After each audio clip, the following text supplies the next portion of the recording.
बिहानी।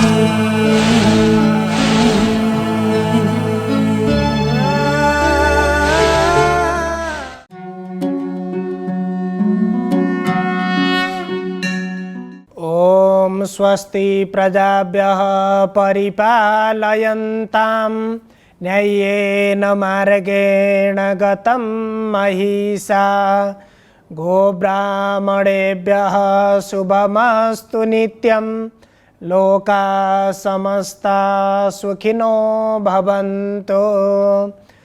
मूकं करोति वाचालं पंगुं लंघयते गिरिं यत्कृपातमहं वन्दे परमानन्दमाधवम्। समादरणीय दर्शकवृन्द, इमेज च्यानल को शुभ बिहानी कार्यक्रम मार्फत हामी उपस्थित भइसकेका छौं। कस्ता व्यक्तिहरू भगवानको शरणमा पर्दछन्। हामीले श्रीमद् भगवत गीताको बारेमा चर्चा गरिराखेका छौं र गीताको 7औं अध्यायमा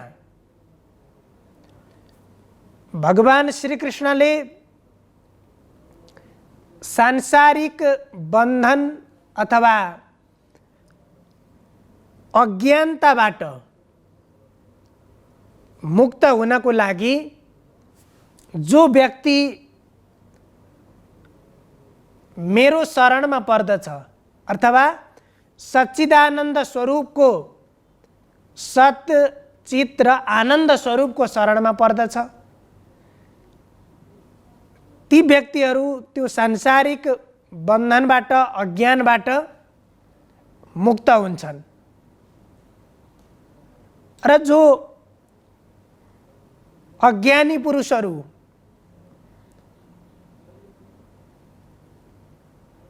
रहेका हुन्छन् तिनीहरू कहिले पनि त्यो सच्चिदानन्द स्वरूपको शरणमा कहिले पनि पर्दैनन्। अब यहाँ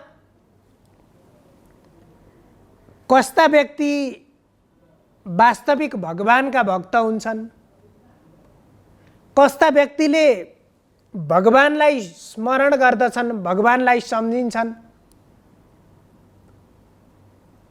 अब जो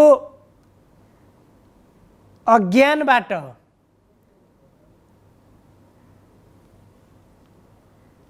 युक्त भएका हुन्छन्, अज्ञानले सहित भएका हुन्छन्, जसको बुद्धिमा जडता हुन्छ, आफूभित्रको त्यो ज्ञानलाई प्रस्फुटित गर्न सकेका हुँदैनन्,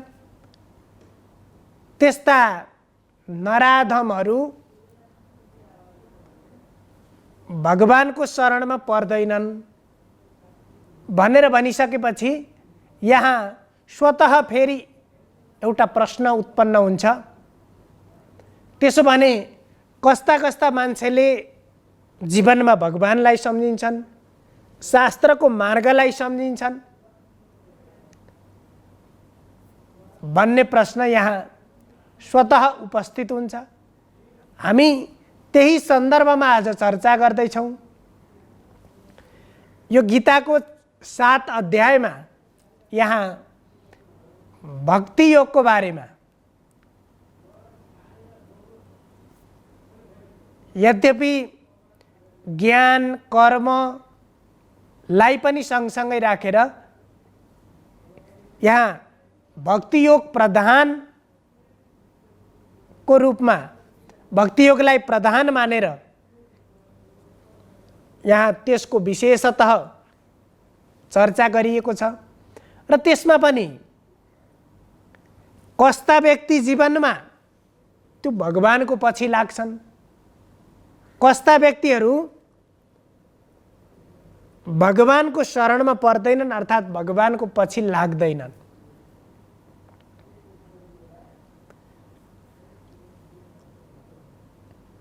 शास्त्रले र हाम्रो अध्यात्मले मानिसले वास्तवमा जे कुराको चाहना गर्छ, जे कुराको उसले चिन्तन गर्छ, त्यही कुरा उसले प्राप्त गर्छ। हामीले मनुष्य जीवन मात्र एउटा त्यस्तो जीवन हो, त्यसैले मानिसलाई श्रेष्ठ बनियो। उसले स्वतन्त्र रूपमा आफूले चाहेको चिज प्राप्त गर्न सक्छ, तर त्यो चिज प्राप्त गर्नको लागि उसको चिन्तन पनि सही हुनुपर्छ।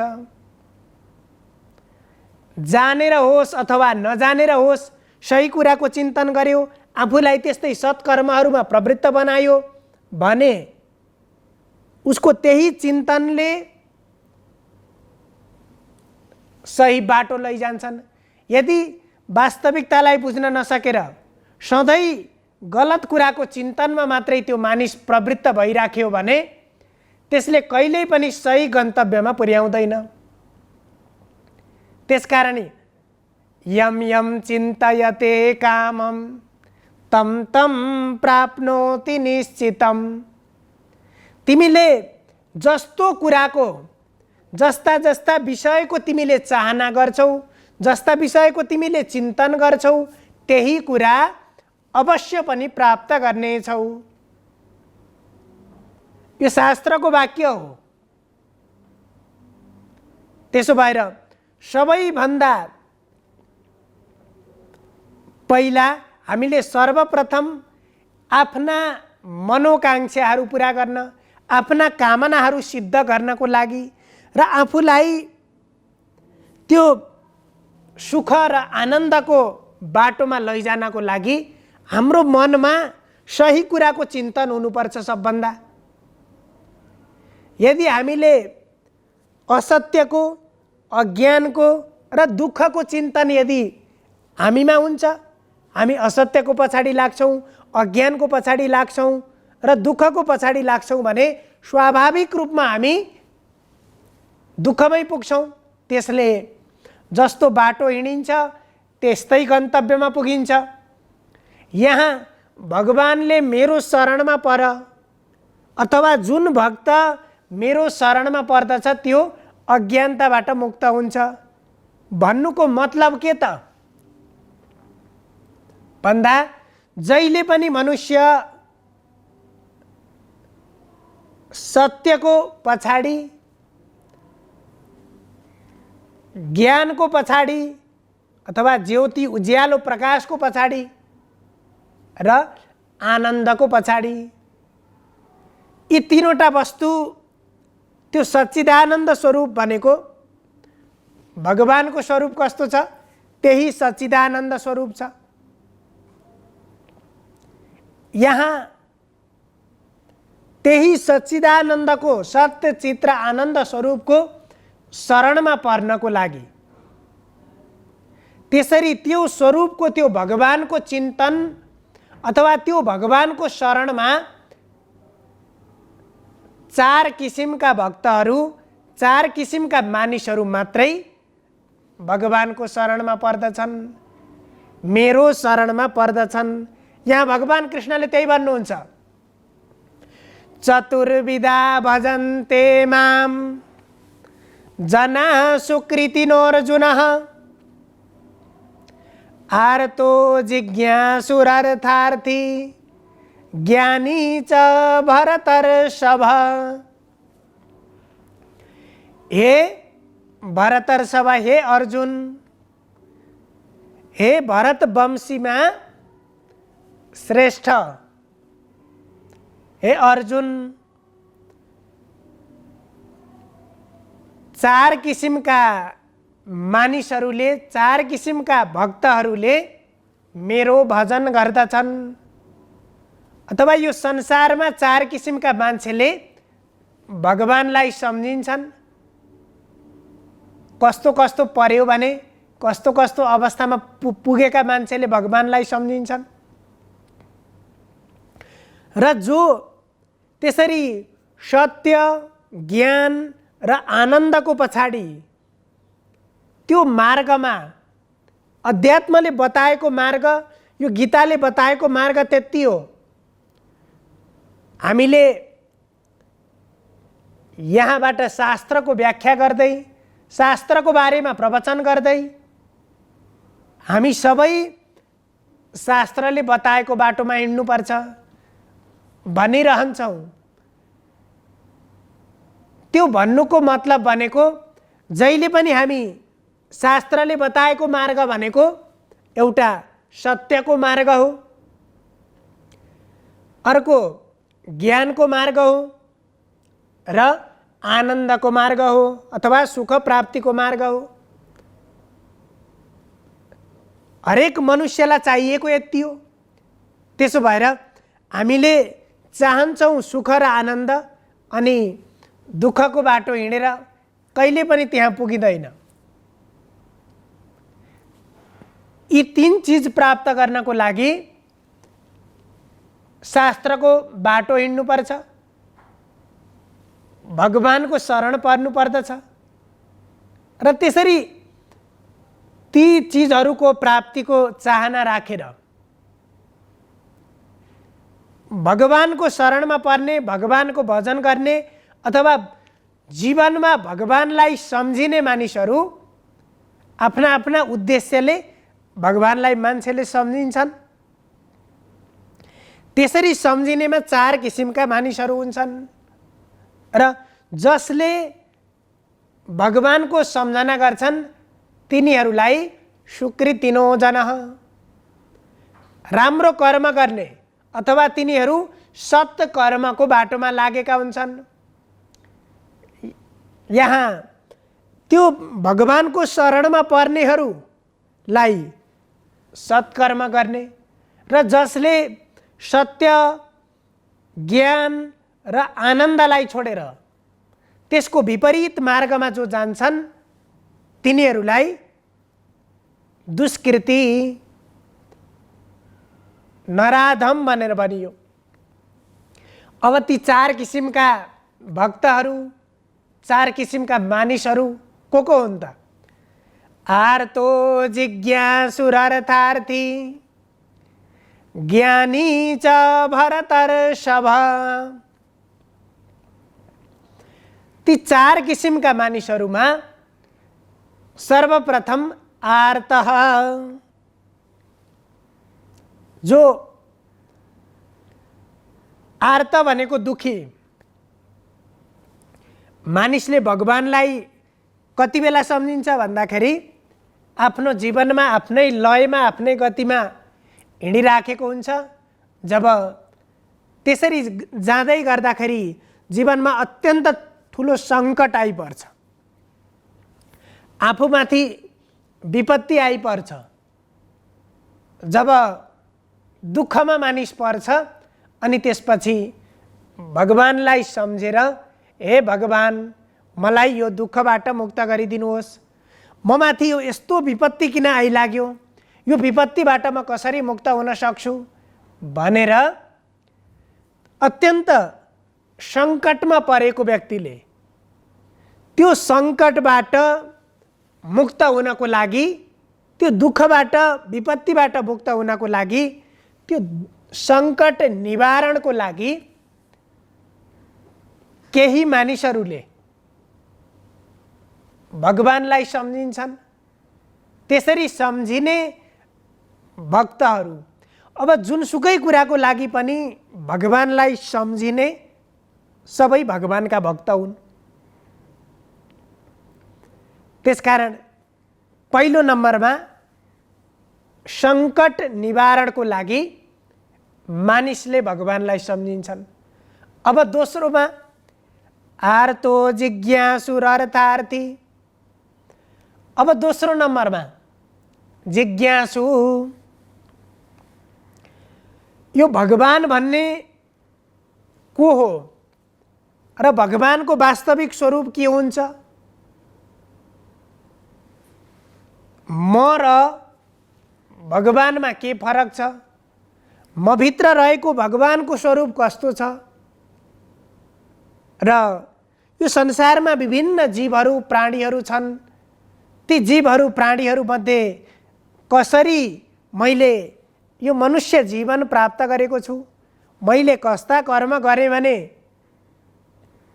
त्यो परमात्मालाई प्राप्त गर्न सक्छु। यी यावत विषयहरू, यी यावत विषयको बारेमा जान्न चाहने व्यक्ति जसलाई जिज्ञासु भनेर भनियो। त्यसरी त्यो भगवानको वास्तविक स्वरूपलाई जान्नको लागि भगवानलाई सम्झिने अर्का थरी मान्छेहरू हुन्छन्, तिनलाई जिज्ञासु भक्त भनेर भनियो। एउटा आर्तः, दोस्रोमा जिज्ञासु। अब आर्तो जिज्ञासुरर्थार्थी। अब तेस्रो नम्बरमा अर्का थरी मानिसहरू हुन्छन् जसले भगवानको सम्झना गर्छन्। के को लागि त भन्दाखेरि सांसारिक पदार्थहरूको प्राप्तिको लागि, अथवा मलाई धन सम्पत्ति प्राप्त होस्, समृद्धि प्राप्त होस्, मैले सुखको भोग गर्न प्राप्त गर्न सकूँ, मलाई भौतिक पदार्थहरूले भरिपूर्ण बन्न सकूँ, मेरो जीवन अत्यन्तै समृद्ध बन्न सकोस्। अब जो सुखको चाहनाले, समृद्धिको चाहनाले मैले मनमा चाहेका मेरा कामनाहरू पुरा हुन् भन्ने उद्देश्य राखेर भगवानको पूजा गर्छन्, भगवानलाई सम्झिन्छन्। अब तीन किसिमका भक्तहरू भए। आर्तः, जो सङ्कट निवारणको लागि, आफूमाथि आएको विपत्तिबाट मुक्त हुनको लागि भगवानलाई सम्झिने एक किसिमका। दोस्रोमा जिज्ञासु, त्यो भगवानको स्वरूप जान्न चाहने। र तेस्रोमा सुख, धन सम्पत्ति, समृद्धिको चाहना गर्ने र त्यसको चाहनाले आफ्ना मनका आकाङ्क्षाहरू, मनका इच्छाहरू पुरा हुन् भन्ने उद्देश्यले भगवानको भजन गर्ने, भगवानको शरणमा पर्ने भक्तहरू हुन्छन् भने ज्ञानी च भरतर्षभ। अब चौथो नम्बरमा ज्ञानी। अब ज्ञानी भक्तहरूलाई कुनै पनि किसिमको त्यहाँ स्वार्थ हुँदैन। मलाई मेरो सङ्कट निवृत्ति होस् अथवा मलाई यस्तो चिज प्राप्त होस् भन्ने उद्देश्य त्यहाँ हुँदैन। मात्रै आफ्नो मनुष्य जीवनलाई र त्यो भगवानलाई, त्यसको वास्तविकतालाई बोध गर्ने, जान्न चाहने, यो संसार वास्तवमा के हो, के कारणले गर्दाखेरि यो संसारको सृष्टि, स्थिति र संहार यो भइराखेको छ, यसको बारेमा जान्न चाहने जो ज्ञानी भक्तहरू, केवल ज्ञानको मात्रै उनीहरूलाई अपेक्षा हुन्छ, कुनै पनि वस्तुको प्राप्तिको चाहना हुँदैन। त्यो उद्देश्यले भगवानको शरणमा पर्दछन्। यसरी हेर्दाखेरि यहाँ भगवान श्रीकृष्णले भन्नुभयो, जो सत्कर्म गर्ने, भगवानको शरणमा पर्ने जति सबै सत्कर्म गर्ने भक्तहरू हुन्। ती भक्तहरू चार किसिमका हुन्छन्। आर्त, जिज्ञासु, अर्थार्थी र ज्ञानी। आर्त भनेको सङ्कटको निवृत्तिको लागि भगवानलाई सम्झिने, जिज्ञासु जिज्ञासा समाधानको लागि, अर्थार्थी धन सम्पत्ति समृद्धि सुख प्राप्तिको लागि भगवानलाई सम्झिने, र केवल ज्ञानको लागि भगवानलाई सम्झिने गरेर यी चार किसिमका मानिसले भगवानको सम्झना गर्छन्। सर्वे भवन्तु सुखिनः, सर्वे सन्तु निरामया, सर्वे भद्राणि पश्यन्तु, मा कश्चित् दुःखभाग् भवेत्। हजुरहरूको दिन शुभ होस्। धन्यवाद।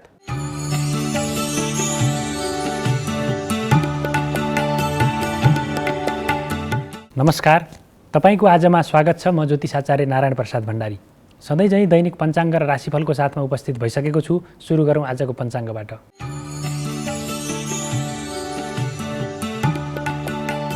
आज विक्रम सम्वत 2079 श्रावण 26 गते बिहिबार, ईस्वी सम्वत 2022 अगस्त 11 तारिक, नेपाल सम्वत 1142, नल नामक संवत्सर, सूर्य दक्षिणायन, वर्षा ऋतु।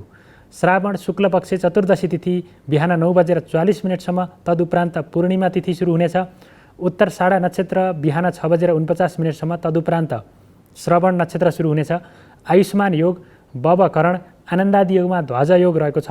आज चन्द्रमा मकर राशिमा भ्रमण गर्नेछन्। आज दिउँसो 1:30 देखि 3 बजेसम्म राहुकाल रहने भएकाले त्यस अवधिमा सम्भव भएसम्म कुनै पनि शुभ कार्यको थालनी नगर्नुहोला।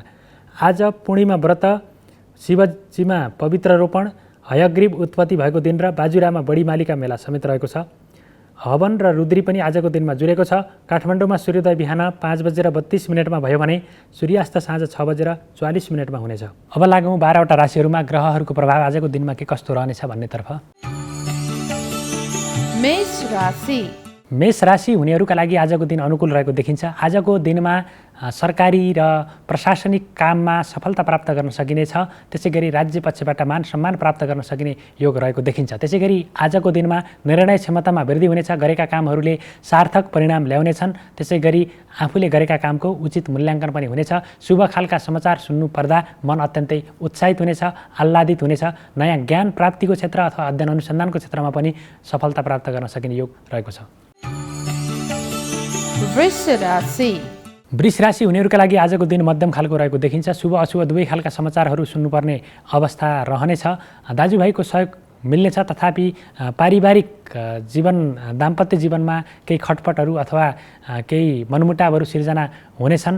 त्यसै गरी प्रेम जीवनमा पनि कुनै न कुनै खालका बाधा व्यवधानहरू अथवा आपसी दरारहरू कायम हुनेछन्। त्यसै गरी आजको दिनमा स्वास्थ्य अवस्था मजबुत हुनेछ, तथापि शत्रुको कारणले गर्दाखेरि आफ्ना काममा अवरोध सिर्जना हुने योग रहेको देखिन्छ। त्यसै गरी आजको दिनमा कसैबाट अपमानित हुनुपर्ने अवस्था पनि रहेको हुनाले गर्दाखेरि र आर्थिक अवस्थामा केही कमी हुनेछ अथवा आर्थिक सङ्कटको अवस्था पनि आजको दिनमा बेहोर्नुपर्ने स्थिति रहनेछ। मिथुन राशि। मिथुन राशि हुनेहरूका लागि आजको दिन केही चुनौतीपूर्ण रहेको देखिन्छ। आजको दिनमा कुनै काम, नयाँ काम सुरु सकेसम्म नगर्नु होला। गर्नै परे आफ्नो इष्टदेवलाई सम्झेर सकारात्मक सोचका साथ अगाडि बढाउनु होला। त्यसै गरी आजको दिनमा घर परिवारमा झैझगडाहरू, मनमुटावहरू उत्पन्न हुनेछ।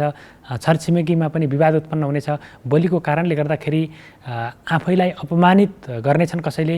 आफन्तजनहरूबाटै धोका प्राप्त हुने, सहयोग प्राप्त गर्न नसकिने, गरेका कामले अलपत्र पर्ने र शत्रुहरूले पनि गलत कदम उठाइदिँदाखेरि पुरा हुने लागेका काम पनि पुरा हुन नसक्ने अवस्था रहेको देखिन्छ। मनमा नकारात्मक विचारहरू प्रवेश गर्नेछन् र शरीर पनि अत्यन्तै भारी हुनेछ। काम गर्ने जोस जाँगर र उमङ्गमा कमी आउने योग आजको दिनमा रहेको छ। कर्कट राशि। कर्कट राशि हुनेहरूका लागि आजको दिन अनुकूल रहेको देखिन्छ। आजको दिनमा साझेदारीमूलक कार्यहरूबाट, जुनसुकै कार्यहरूबाट फाइदा प्राप्त गर्न सकिनेछ भने दाम्पत्य जीवन अत्यन्तै सुमधुर भएर अगाडि बढ्नेछ। प्रेम जीवनमा केही खटपटको अवस्था देखिए पनि त्यसले अत्यन्तै नकारात्मक परिणाम भने ल्याउने छैन। त्यसै गरी सुखमा वृद्धि हुनेछ। विलासिताका वस्तुहरूमा मन जानेछ। खर्चमा वृद्धि भए पनि आम्दानीको अवस्था पनि सशक्त रूपमा रहनेछ। सिंह राशि। सिंह राशि हुनेहरूका लागि आजको दिन अनुकूल रहेको देखिन्छ। आजको दिनमा शत्रुहरूका कदमहरूलाई नियन्त्रण गरेर आफूले आफ्ना कामहरूलाई अगाडि बढाउन सकिनेछ। लामो समयदेखि अधुरा रहेका कामहरूलाई पुरा गर्न सकिने योग रहेको देखिन्छ भने मान सम्मान पनि प्राप्त हुनेछ। आफूले गरेका कामको उचित मूल्याङ्कन हुनेछ। त्यसै गरी नयाँ नयाँ अवसरहरूले पछ्याउनेछन्। आम्दानीका विभिन्न मार्गहरू पत्ता लाग्नेछन्। दाजुभाइ अथवा घर परिवारमा पनि अत्यन्तै घर परिवारबाट तपाईँका कामहरूमा साथ, सहयोग, सपोर्ट मिल्नेछ, जसको कारणले गर्दाखेरि तपाईँले महत्त्वपूर्ण आँटे ताकेका कामहरू पनि पुरा गर्न सक्नुहुनेछ। कन्या राशि। कन्या राशि हुनेहरूका लागि आजको दिन मध्यम खालको रहेको देखिन्छ। सन्तान पक्षका क्रियाकलापहरूबाट मनमा असन्तोष उत्पन्न हुनेछ, तथापि आम्दानीको अवस्था मजबुत रहनेछ। व्यापार व्यवसायमा उन्नति हुनेछ। त्यसै गरी आजको दिनमा पत्नीसँगको सम्पर्क, पति पत्नीसँगको सम्बन्धमा केही चिसिनेछ, सम्बन्धमा दरार उत्पन्न हुनेछ, मनमुटाव उत्पन्न हुनेछ। त्यसै गरी आजको दिनमा यात्राको क्रममा केही कष्टकर अवस्था सिर्जना हुनसक्छ, सावधानी अपनाउनु होला। त्यसै गरी आजको दिनमा धार्मिक कार्यहरूमा पनि मन जानेछ।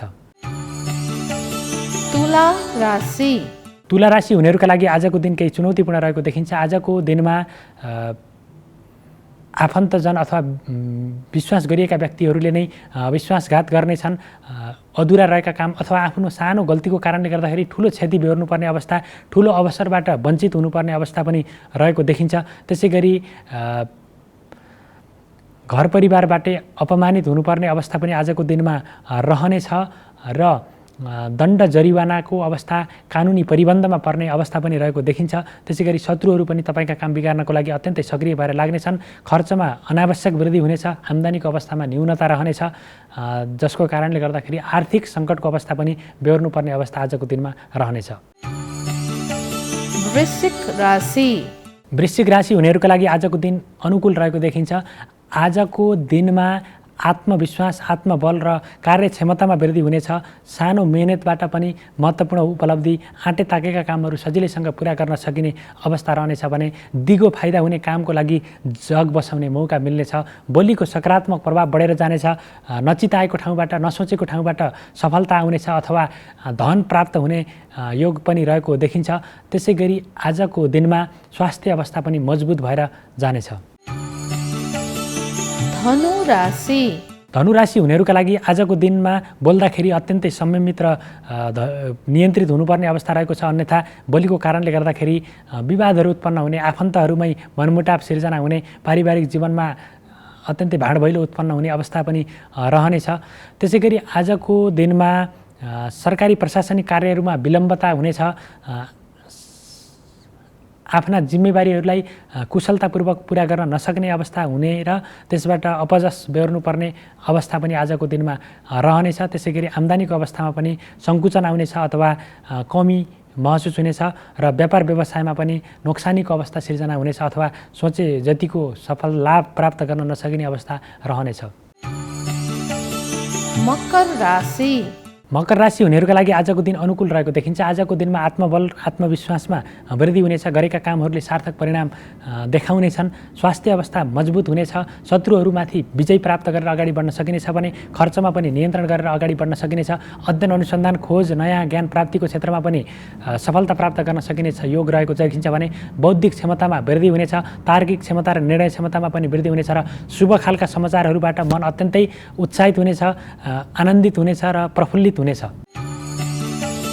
कुम्भ राशि। कुम्भ राशि हुनेहरूका लागि आजको दिन केही चुनौतीपूर्ण रहेको देखिन्छ। आजको दिनमा गरेका निर्णयहरू विवादित बन्नेछन्। कानुनी परिबन्धमा परिनेछ। मुद्दा मामिलाहरू बेहोर्नुपर्ने अवस्था रहेको देखिन्छ भने शत्रुपक्ष पनि तपाईँका काम बिगार्नको लागि अत्यन्तै सक्रिय भएर अगाडि बढ्नेछन्। आर्थिक सङ्कटको अवस्था बेहोर्नुपर्ने अवस्था रहेको देखिन्छ भने घाउ चोटपटकको अवस्था पनि रहेको हुनाले गर्दाखेरि, सम्भावना त्यस्तो रहेको हुनाले गर्दाखेरि जोखिमपूर्ण काम अथवा हात हतियारको प्रयोग गर्दाखेरि अथवा यात्राको क्रममा केही सावधानी अपनाउनु होला। धनमाल चोरी हुन सक्ने सम्भावना पनि रहेको छ। आफ्नो सुरक्षा व्यवस्था अथवा तालाचाबीलाई मजबुत बनाउनु होला। मीन राशि। मीन राशि हुनेहरूका लागि आजको दिन अत्यन्तै अनुकूल रहेको देखिन्छ। आम्दानीका विभिन्न मार्गहरू पत्ता लाग्नेछन् अथवा प्राप्त हुनेछन्। स्रोतहरू धेरै फेला पर्नेछन्। त्यसै गरी जागिर अथवा व्यवसाय गर्नेहरूले पनि मनग्गे उन्नति गर्न सक्ने अवस्था आजको दिनमा रहेको छ। नयाँ नयाँ अवसरहरूले पनि पछ्याउनेछन्। त्यसै गरी रमाइलो यात्रा अथवा मनोरञ्जनात्मक गतिविधिमा पनि संलग्न हुने अवसर मिल्नेछ भने मिष्ठान्न भोजन प्राप्तिको योग पनि रहेको देखिन्छ। लामो समयदेखि भेट नभएको मित्रसँग अथवा आफन्तसँग भेट हुनेछ र दिन अत्यन्तै सार्थक भएको महसुस हुनेछ। यो त थियो तपाईँको आज अन्तर्गत रहेर 12वटा राशिहरूमा ग्रहहरूको प्रभाव आजको दिनमा के कस्तो रहनेछ भन्ने बारेमा संक्षिप्त रूपमा त्यसको जानकारी प्रस्तुत गऱ्यौँ र राशिफलमा बताइएको जुन फल बताइएको छ त्यो फल हाम्रो कर्ममा पनि उत्तिकै निर्भर रहेको हुनाले गर्दाखेरि हाम्रा सकारात्मक कर्महरूद्वारा ग्रहजनित दुष्प्रभावलाई पनि कमी गर्न सकिन्छ, न्यूनीकरण गर्न सकिन्छ। त्यसकारणले गर्दाखेरि सबैले सकारात्मक कर्म र आफ्नो कर्मप्रति निष्ठा भएर निष्ठा राखेर अगाडि बढियो भने पक्कै पनि अशुभ फलहरूबाट बच्न सकिन्छ। यति भन्दै तपाईँहरूको सबैको दिन मङ्गलमय रहोस्। म पनि बिदा हुन्छु। नमस्कार।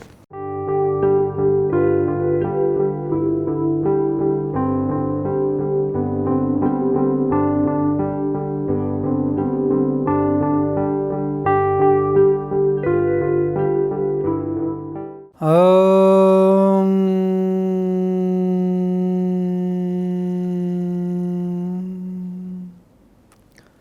वन्दे देवोमापतिं सुरगुरुं वन्दे जगत्कारणं वन्दे पन्नगभूषणं मृगधरं वन्दे पशुनापतिं वन्दे सूर्यशशाङ्कवन्दिनयनं वन्दे मुकुन्दप्रियं वन्दे भक्तजनाश्रयं जबरदं वन्दे शिवं शङ्करम्। नमस्कार, यहाँलाई स्वागत छ सत्सङ्गत कार्यक्रम। आदरणीय सज्जन भक्तवृन्द, आजको विषय प्रसङ्ग लिएर उपस्थित भएको छु। भगवान भूतनाथ भोले बाबाको 12 ज्योतिर्लिङ्गको महिमा। 12 ज्योतिर्लिङ्ग मध्यमा भगवानले पद्म पुराण, शैव पुराण, शिव पुराणमा चाहिँ नि भन्नुभएको छ कि म नेपाल देशमा, नयाँपाल देशमा चाहिँ नि प्राकट्य भएर पशुपतिको नामले चाहिँ नि विख्यात भएर रहन्छु भनेर बगैदा साथ भगवानले भन्नुभएको छ। अरू कुनै देशमा जन्मन्छु भन्नुभएको छैन भगवानले। नेपाल देशमा म चाहिँ नि प्राकट्य हुनेछु। यो मेरो चाहिँ नि प्यारो भूमि हो, जहाँ अन्नपूर्ण, गौरी शङ्कर, ठुला ठुला हिम शिखरहरू छन्। त्यस्तो स्थानमा जब म चाहिँ नि प्राकट्य भइसकेपछि पाशुपत क्षेत्रमा चाहिँ नि मेरो ज्योतिर्लिङ्ग प्राकट्य हुनेछ।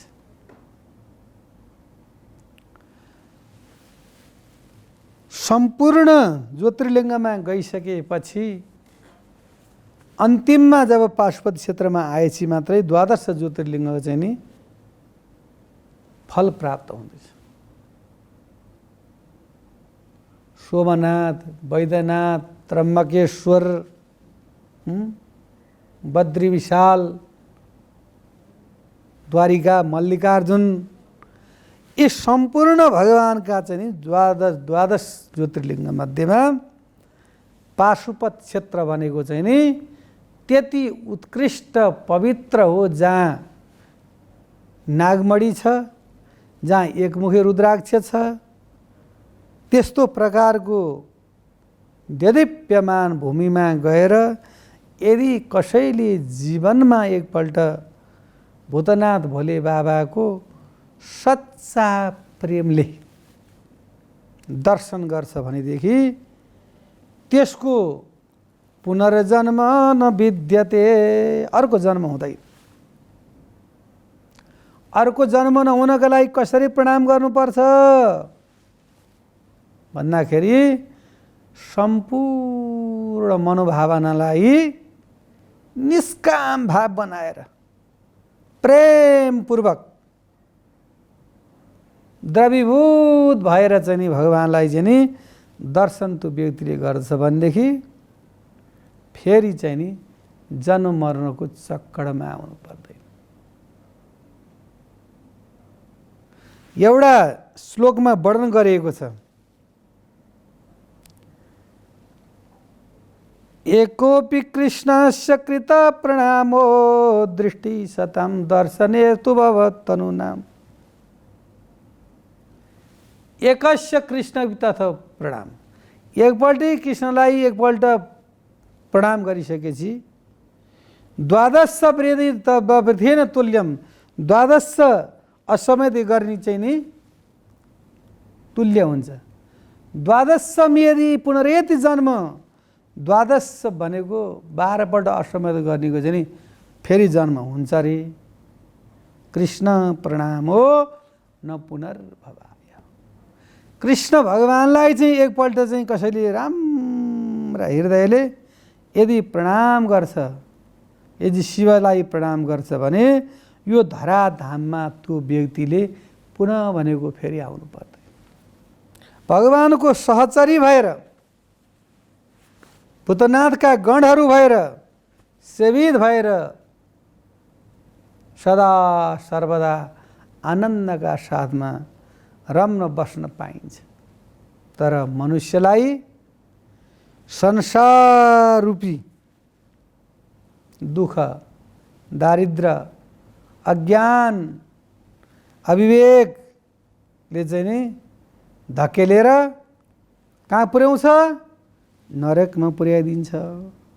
अनि नरकमा पुगेपछि के हुन्छ त भन्दाखेरि ऊ नारकी योनिमा चाहिँ उसलाई चाहिँ नि रम्न थाल्छ।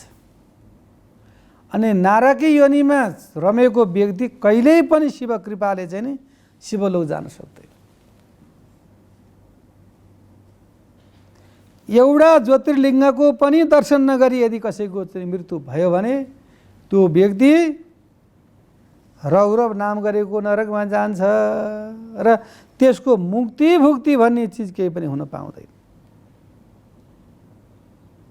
मुक्ति भुक्ति हुनको लागि पितृहरूको नि आशीर्वाद चाहिन्छ। पितृहरूले जहिले पनि आफ्ना सन्तानलाई आशीर्वाद दिएका हुन्छन्। आफ्नो माता पिताले जसरी बच्चालाई चाहिँ नि रक्षा गरेर राख्नुहुन्छ त्यस्तै प्रकारका पितृले पनि हामीलाई हेर्नु भएको छ। यो शिव तत्त्व भनेको, विष्णु तत्त्व भनेको, राम तत्त्व भनेको, कृष्ण तत्त्व भनेको यो पनि एउटा चाहिँ नि परमात्माको सत्ता हो। त्यो परमात्माको सत्ताद्वारा नै हाम्रो मनलाई चाहिँ नि शान्ति मार्गमा लैदिन्छ। मैले व्रत बसे के हुन्छ हजुर? व्रत बसे धर्म हुन्छ, शान्ति मिल्छ, सुख हुन्छ, बालबच्चालाई राम्रो हुन्छ, श्रीमान हजुरलाई राम्रो हुन्छ। शिवजीको व्रत बस्नै पर्छ। त्यसरी बस्यो भने के त उसलाई मनमा शान्ति भने आत्मा शिवजीको व्रत बसेको छ, कति खुसीको दिन, कति सुख शान्ति समृद्धि छ। मतलब गाह्रो पनि भएको छैन, कष्ट पनि भएको छैन। किन? उसले त्यो उसको मन तन्मय भएर शिव तत्त्वमा जोडेको छ। त्यहाँ एउटा भाइब्रेसन आउँछ, शिव तत्त्वको भाइब्रेसन आउँछ। भन्नुहुन्थ्यो गुरुहरूले, ध्यानमा बस्नुपर्छ बाबुहरू, शिव तत्त्वको चाहिँ नि ध्यान हुन्छ, त्यो हुन्छ। अनि त्यो आइसकेपछि त त्यहाँबाट कृपा हुन्छ भन्नुहुन्थ्यो। अब कहाँ शिवजी आउनुहुन्छ होला जस्तो लाग्थ्यो। पछि त्यस्तै ध्यानमा बस्दै बस्दै बस्दै जाँदा त्यहाँबाट माथिबाटै आउँदो रहेछ टक्क तो निलो निलो निलो ठ्याक्क दिमागमा आइसकेपछि अनि आनन्द प्राप्त हुन्छ। कहाँ छु म, के गर्दैछु, कसैको हल्ला खल्ला पनि थाहा छैन। भोक प्यास, शरीरमा कुनै चाप अप्ठ्यारो पनि महसुस हुँदैन। त्यो शिव तत्त्व, गुरुको कृपाको तत्त्व, राम कृपा, कृष्ण कृपा भइसकेपछि मात्रै व्यक्ति चाहिँ नि के त भन्दाखेरि मानवमा परिवर्तन हुँदो रहेछ। मानव भएर कपडा लाउँदैमा, सेन्ट छर्दैमा, 2-4 पैसा कमाउँदैमा मानव हुँदैन। मानवताको त्यो भित्री तत्त्व तन्मयता हुनुपर्छ मानवले। त्यो कहाँबाट प्राप्त गर्छ? त्यो प्राप्त गर्ने भनेको नै शिव तत्त्व रहेछ। शिव तत्त्व जब हाम्रो शरीरमा हुन्छ अनि हामीलाई चाहिँ नि निर्विकार, निर्विकल्प, त्यो सम्पूर्ण विवेक, त्यो चिज छ नि, त्यो हामीलाई चाहिँ नि तम अन्धकार छ नि, त्यसलाई चाहिँ नि पर्दाफास हटाइदिन्छ। अनि हामीलाई के हुन्छ? समदृष्टि, समभाव आउने रहेछ। त्यो समदृष्टि र समभाव आइसकेपछि अनि के भयो? कुञ्जरा भनेको हात्ती, हात्तीदेखि कमिलो पर्यन्त नै हजुरले के देख्नुभयो त भने शिव तत्त्व देख्नुभयो। अनि हजुरलाई कुनै प्रकारको फरक परेन। हजुर पनि मै पनि हजुर, सम्पूर्ण कुराको दृष्टिगोचरै एउटै भइसकेपछि त त्यो व्यक्तिले त भिन्नता भन्ने कुरा पाउँदैन नि। त्यो भिन्नता नपाइसकेपछि अनि त्यसले चाहिँ त्यसको चाहिँ के त भन्दाखेरि असीम कृपा हुन थाल्छ परमात्मामा। अनि असीम कृपा हुँदै हुँदै गइसकेपछि अनि त्यो चाहिँ के त भन्दाखेरि गुरु बन्दछ र अनि त्यो ब्याट्री त्यसको फुल भयो। त्यसबाट शिव तत्त्वबाट उसको चाहिँ नि ज्ञान जब मानवमा आइसकेपछि अनि त्यसले चाहिँ नि परमात्माकै नाउँको चाहिँ नि ब्रेकिङ गर्न चाहन्छ। जसलाई दुःख छ, दारिद्रता छ, कष्ट छ, अनेक प्रकारको चिन्तित व्यक्तिलाई, अनि त्यो व्यक्तिले चाहिँ नि त्यो शिव तत्त्वबाट फुल भएको व्यक्तिले अनि उसलाई ज्ञान दिन थाल्छ। अनि त्यो ज्ञान बाँड्दै बाँड्दै बाँड्दै गएपछि जसरी मूल फुट्दाखेरि त्यो मूलको पानीहरू जति यिनीहरूको पानी निकाले उति शुद्ध, उति कञ्चन, उति पवित्रता, उति निर्मल भएर आउँछन्। अब म अहिले बोलिरहेको छु, शब्दहरू भगवान्ले चाहिँ दिइरहनु भएको छ। अब बोलिन भन्दा के हुन्छ, शब्दहरू त्यसै ती शब्दहरू त कहाँ जान्छ कहाँ जान्छ। यी शब्दहरू कहाँबाट आउँछ भन्दाखेरि परमात्माका कृपाद्वारा ल गरिखा है, तँलाई पनि केही शक्ति दिन्छु भनेर परमात्माले दिनुभएको छ। हो त्यो शिव तत्त्वको शक्ति केही रूपमा, थोरै रूपमा चाहिँ जब हामी कहाँ आयो भने अनि हामीले त्यसलाई चाहिँ नि फिल्टरिङ गरेर अनि त्यसलाई चाहिँ के त भन्दाखेरि बाँड्न सक्छ। त्यो लिनको लागि चाहिँ के गर्नु पर्यो भन्दाखेरि गुरुको आवश्यक पर्छ फेरि। अनि गुरुको आवश्यक पछि गुरुले त्यो सम्पूर्ण ज्ञान चाहिँ नि त्यो शिष्यलाई दिनुहुन्छ। के को? शिव तत्त्वको। त्यो शिव तत्त्वको चाहिँ नि त्यो ज्ञान जब पाइसकिसकेपछि अनि त्यो चेलो भनौँ, अनि ऊ चाहिँ के हुन्छ त भन्दाखेरि शान्ति मार्गमा जान्छ। अनि उसले के भन्छ भगवान्लाई? वाणी गुणानुकथने श्रवणौ कथायाम हस्तौ च कर्मसु मनस्तव पाद योर्न स्मृत्याम तव शिरस नम तवे निवासे दृष्टि सताम दर्शने तु भवत् तनुना। प्रभु, मेरा यी हस्तकमलहरू छन्, यी हस्तकमलहरूले चाहिँ केवल स्वादिष्ट भोजन ग्रहण गर्नको लागि होइन, तास फिट्न कौडा खेल्नको लागि होइन, भगवानको सेवा गर्नको लागि चाहिँ नि हात बनेका हो। यी चरणहरू बनेका छन् नि, यी चरणहरू भगवानका मन्दिरमा जानको लागि बनेका छन्। यी नेत्रहरू बनेका छन्, यी नेत्रहरूले चाहिँ निदाउने मात्रै होइन, नेत्रले भगवानको चाहिँ श्री विग्रहलाई हेर्ने हो। मन्दिरमा भक्तहरू जान्छन्, प्रभु मलाई यस्तो सोतो, एकछिन पनि बिचरा भगवानलाई हेर्न सक्दैन, उसले आँखा बन्द गरिहाल्छ। भगवानलाई त हेर्ने हो, कस्तो पोसाक छ आज भगवानले, कस्तो लाउनु भएको छ भगवानलाई, चाहिँ कस्तो चाहिँ नि चन्दन छ, त्यो सबै कुराको चाहिँ नि फोटो खिच्ने क्या, क्यामेराले केटी फोटो खिच्ने। यो कर्ण पाएर यदि चाहिँ नि शिव तत्त्वको ज्ञान पाएन भने यो कानको पनि केही अस्तित्व छैन। यो गरगना लाउनको लागि, यो मोबाइल केदारी ठोस्नको लागि त मात्रै बनाएको होइन, यो भगवानको तत्त्व सुन्नको लागि बनाएको स्वत्राकार। यो शिरको भाग पाएर चाहिँ के गरी भगवानको चरणमा गएर दण्डवत गर्न सकिएन, आफूभन्दा ठुलोसँग झुक्न सकिएन भनेदेखि यो शरीरकै औचित्य छैन। त्यही नै हो भागवतमा भन्छ, वाणी गुणानुकथने श्रवणौ कथायाम हस्तौ च कर्मसु मनस्तव पादयोर्न मृत्यस्तव शिरस्तव न सज्जव जगत् प्रणामो दृष्टि सताम दर्शने तु भवत् तनुना। प्रभु अन्तिममा एउटा कृपा गरिबक्सोस् कि सन्तद्वारा कृपा हुनुपर्छ। भगवानले डाइरेक्ट कृपा गर्न सक्ने क्षमता छैन भगवानको।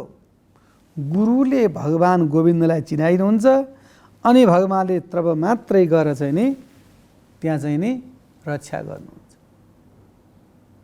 आफ्नो व्यक्ति ठुलो पावरको मान्छे छ भने फलाउनलाई मैले गेटा पठाइदिएँ, हजुर भित्र इन्ट्री गरौँ भने चाहिँ ट्याक्कै हुन्छ, चिना छैन भने हुँदैन। त्यो इन्ट्री गराउने नाउ भनेकै गुरु हो। त्यो गुरुले यो मेरो चेलो हो, यो शिव तत्त्वमा लागेको छ, यो शिव महिमामा एकदम प्रोक्त छ है, यसलाई इन्ट्री गराइदिनु, एक नम्बरमा नाम राखिदिनु भनेर जब सिफारिस गरिसकेपछि अनि त्यो चाहिँ नि स्वयं भुवाको चेलो भयो र तन्मयता भयो अनि भगवानमा त्यो आश्रित भयो, त्यो ज्ञानी भयो, निर्विकल्प निर्विकार निर्विशेष निरीह प्रभु परमात्मा भगवानको साक्षात्कार त्यसले चाहिँ नि दर्शन पाइसकेपछि उसलाई विश्वका सम्पूर्ण चिजहरू फिका पर्दछ, राम्रो लाग्दैन नि। तत्त्वदर्शी व्यक्तिहरूले सबै कुरा बुझिसकेपछि त अनि के हेर्ने, के घुम्ने, के खाने, के विचार गर्ने, केही कुराको उनीहरूलाई ज्ञान हुँदैन।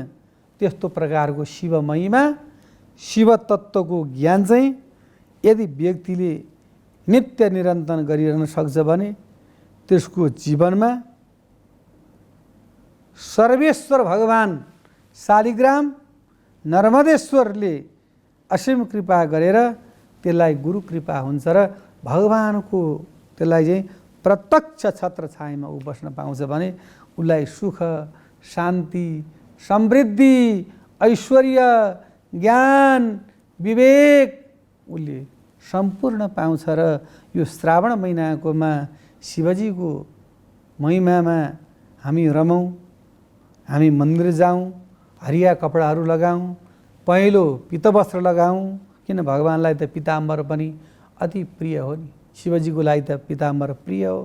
र त्यस्ता कपडा लगाएर व्रत बसेर भजन कीर्तन गरेर हामीले यदि कर्म गर्छौँ भनेदेखि यो जीवन, परजीवन, यहलोक परलोक सम्पूर्ण पार हुनेछ भन्दै आजको कार्यक्रमबाट बिदा हुन चाहन्छु। ओम नमः शिवाय। शुभ बिहानी।